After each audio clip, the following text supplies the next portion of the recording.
ರೈತರಿಗೆ ಅವಶ್ಯಕತೆಗಿಂತ ಕಡಿಮೆ ಪ್ರಮಾಣದಲ್ಲಿ ಯೂರಿಯಾ ಗೊಬ್ಬರ ವಿತರಣೆ ಮಾಡುತ್ತಿದ್ದಾರೆ ಎಂದು ಜಿಲ್ಲಾಡಳಿತ ಮತ್ತು ಕೃಷಿ ಅಧಿಕಾರಿಗಳ ವಿರುದ್ಧ ರೈತರು ಆಕ್ರೋಶ ವ್ಯಕ್ತಪಡಿಸಿದರು.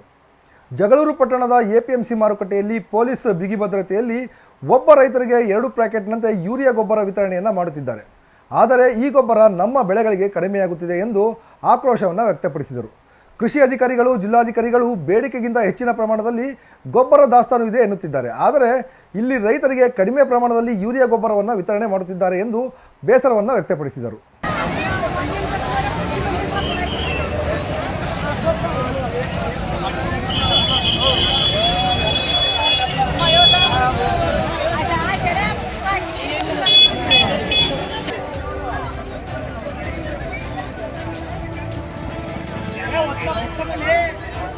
ಯೂರಿಯಾ ಗೊಬ್ಬರವನ್ನು ವಿತರಣೆ ಮಾಡ್ತಿರುವಂಥ ಕೃಷಿ ಇಲಾಖೆಯಿಂದ ಆಗಿರಲಿ, ನಮ್ಮ ಜಿಲ್ಲಾ ಅಧಿಕಾರಿಗಳಿಂದ ಇವತ್ತು ಸ್ವಲ್ಪ ಮಟ್ಟಿಗೆ ರೈತರಿಗೆ ಯೂರಿಯಾ ಗೊಬ್ಬರ ವಿತರಣೆ ಆಗ್ತಿದೆ.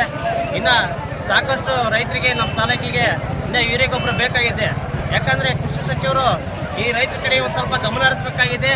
ಯಾಕಂದರೆ ಈ ರೈತ ಏನಾದರೂ ಮುಂದಿನ ದಿನಗಳಿಗೆ ಅನ್ನ ಹಾಕ್ಬೇಕಂದ್ರೆ ರೈತರಿಗೆ ಸರಿಯಾದ ಟೈಮಿಗೆ ಯೂರಿಯಾ ಗೊಬ್ಬರವನ್ನು ವಿತರಣೆ ಮಾಡಬೇಕು.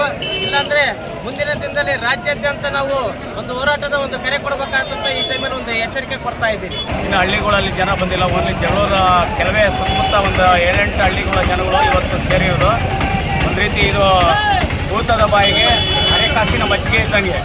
ಅಂದರೆ ಜನ ನೋಡಿದರೆ ಇಷ್ಟೊಂದು ಜನ ಇದ್ದಾರೆ, ಯೂರಿಯಾ ಗೊಬ್ಬರ ನೋಡಿದರೆ ಸ್ವಲ್ಪ ಇದೆ. ಇವತ್ತು ಭಾಳಷ್ಟು ಜನ, ಸಾವಿರಾರು ಜನ ಸೇರಿದ್ದಾರೆ. ಕೆಲವೇ ಟನ್ಗಳು ಗೊಬ್ಬರ ಬಂದಿರೋದ್ರಿಂದ ಎಲ್ಲರಿಗೂ ಆಗಲ್ಲ. ಇನ್ನು ಭಾಳಷ್ಟು ಜನ ಕೆಲವು ಹಳ್ಳಿಗಳಿಂದ ಬಂದಿಲ್ಲ. ಕೇವಲ ಜಗಳೂರು ಟೌನಿನ ಸುತ್ತಮುತ್ತ ಇರ್ತಕ್ಕಂಥ ಜನಗಳು ಮಾತ್ರ ಬಂದಿದ್ದಾರೆ. ಹಾಗಾಗಿ ಇನ್ನೂ ಹೆಚ್ಚು ಗೊಬ್ಬರ ಬೇಕು. ಜಗಳೂರು ತಾಲೂಕಿಗೆ ಅವೈಜ್ಞಾನಿಕವಾಗಿ ಅಧಿಕಾರಿಗಳು ಸರಿಯಾದ ರೀತಿಯಾಗಿ ಇಷ್ಟು ಬೇಕು ಅಂತ ಮೊದಲೇ ಸಲ್ಲಿಸಿದರೆ ಜಗಳೂರು ತಾಲೂಕಿನ ಹೆಚ್ಚು ಬರ್ತಾ ಇತ್ತು. ಆದರೆ ಅವರು ಸರಿಯಾದ ರೀತಿಯಾಗಿ ಎಚ್ಚರಿಕೆ ವಹಿಸದೆ ಮುಂಜಾಗೃತಿಯಾಗಿ ಇಂಡೆಂಟ್ ಆಗದ ಕಾರಣ ಇವತ್ತು ರೈತರು ಬೆಳಗ್ಗೆ 5 ಗಂಟೆ 4 ಗಂಟೆಯಿಂದ ಬಂದು ಇವತ್ತು ಬೀದಿಯಲ್ಲಿ ಕೂತ್ಕೊಂಡು ಗೊಬ್ಬರಕ್ಕಾಗಿ ಕಾಯಬೇಕಾಗಿದೆ. ಹಾಗಾಗಿ ಇವತ್ತು ಅನ್ನದಾತರನ್ನ ಬೀದಿಗಿಳಿಸ್ತಕ್ಕಂಥ ರಾಜ್ಯ ಸರ್ಕಾರ ಮತ್ತು ಕೇಂದ್ರ ಸರ್ಕಾರಕ್ಕೆ ಧಿಕ್ಕಾರ. ಯಾಕಂದರೆ ಇವರು ಇವತ್ತು ರೈತರನ್ನ ಬೀದಿಗಿಳಿಸಿದ್ದಾರೆ. ಇವತ್ತು ಮಕ್ಕಳು, ಕಾಲೇಜ್ ಹುಡುಗರನ್ನ ಮತ್ತು ಹೆಣ್ಮಕ್ಳನ್ನ ಎಲ್ಲ ಕರ್ಕೊಂಬಂದು ಕ್ಯೂ ನಿಂತ್ಕೊಂಡು ಒಂದೊಂದು ಚೀಲ ಮಾತ್ರ ತಗೊಂಡು ಹೋಗ್ಬೇಕಾಗಿದೆ. ಹಾಗಾಗಿ ಇದು ಸಂಪೂರ್ಣ ಅನ್ಯಾಯ. ಇದು ರಾಜ್ಯ ಮತ್ತು ಕೇಂದ್ರ ಸರ್ಕಾರ ಸಂಪೂರ್ಣ ಹೊಣೆ ಹೊರಬೇಕು. ಅದರ ನಿರ್ಲಕ್ಷ್ಯತೆಯಿಂದಾಗಿ ಇವತ್ತು ಅಧಿಕಾರಿಗಳು ಈ ಥರ ನಿದ್ರಾವಸ್ಥೆಯಲ್ಲಿರೋದ್ರಿಂದ ಇನ್ನೂ ಕೂಡ ರೈತರು ಪರದಾಡೋ ಸ್ಥಿತಿಯಾಗಿದೆ. ಇನ್ನೇನು ಬೆಳೆ ಮುಗಿಯ ಹಂತಕ್ಕೆ ಬಂದಿದೆ, ಆದರೂ ಕೂಡ ರೈತರು ಗೊಬ್ಬರಕ್ಕೆ ಇನ್ನೂ ಅಲೆದಾಟವನ್ನು ಮಾಡೋ ಪರಿಸ್ಥಿತಿಯಾಗಿದೆ.